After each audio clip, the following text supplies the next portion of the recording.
Hi, my name is Clarice Lam. I'm the chef and founder of The Baking Bean, and today I'm going to show you how to make chocolate ice cream. So I have in here my heavy cream, my milk, some sugar, and a little bit of salt.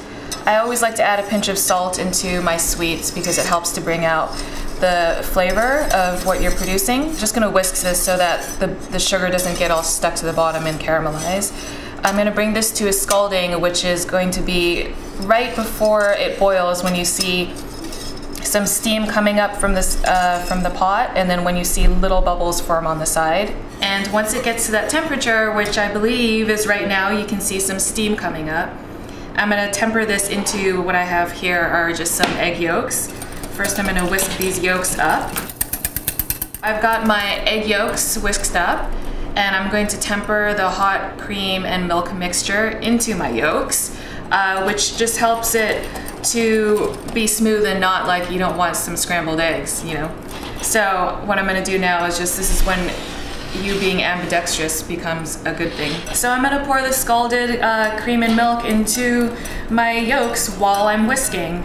Ooh, look, multitasking, woo! So once I have about 2/3 of the hot mixture in with the yolk, I'm going to pour it back into the pot and let that come up to the proper temperature. So this is all the yolks and the hot cream and milk combined.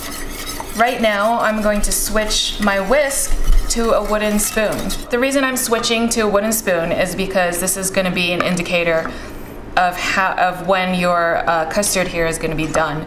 You can also use a thermometer if you really want to. The thermometer is going to measure between, I'd say, 170 and 180 degrees Fahrenheit, but a wooden spoon will suffice. It's basically when you can run your finger down and it holds a line. And it's really important to keep stirring this the whole time because, again, even though the eggs are incorporated nicely, you don't want it to curdle. You don't want your ice cream to taste like some chocolate scrambled eggs. That's no fun.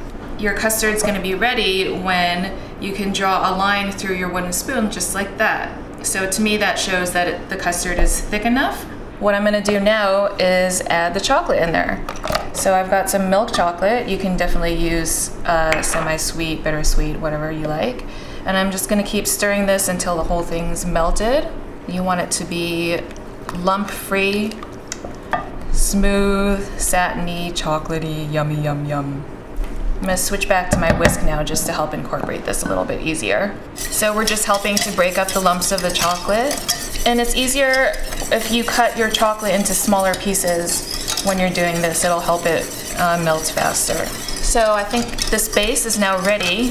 What I'm going to do, my final step, is my second to last step, is I'm going to strain it back into this bowl here, or you can take a new bowl, whatever you like. And now what I'm going to do is I have a bowl of ice, and I'm just going to fill it with a little bit of water to create an ice bath to help cool down our ice cream base really fast. And I'm going to put the ice cream base into the ice bath. Make sure that the ice cubes don't make it fall over. There we go.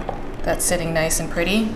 And we'll just set this aside and let this cool down. Once it's cold, I'm going to show you how to churn it in your homemade ice cream maker. So now my ice cream base has cooled. It's nice and thick and it looks delicious. I'm going to just pour this into my ice cream maker, which you can find at any home goods store. I turn it on and we're going to pour this guy into the ice cream maker. And we're going to let that freeze. It's probably going to take about 10 minutes or so. It's been about 10 minutes now, so I'm going to turn the ice cream machine off. So look at this. This looks like soft serve, right? That's actually what we want, because we want it to continue the freezing process in the refrigerator. If you turn it too much in your ice cream maker and then you stick it in the freezer, it's going to be like overchurned, hard, not silky, and not nice.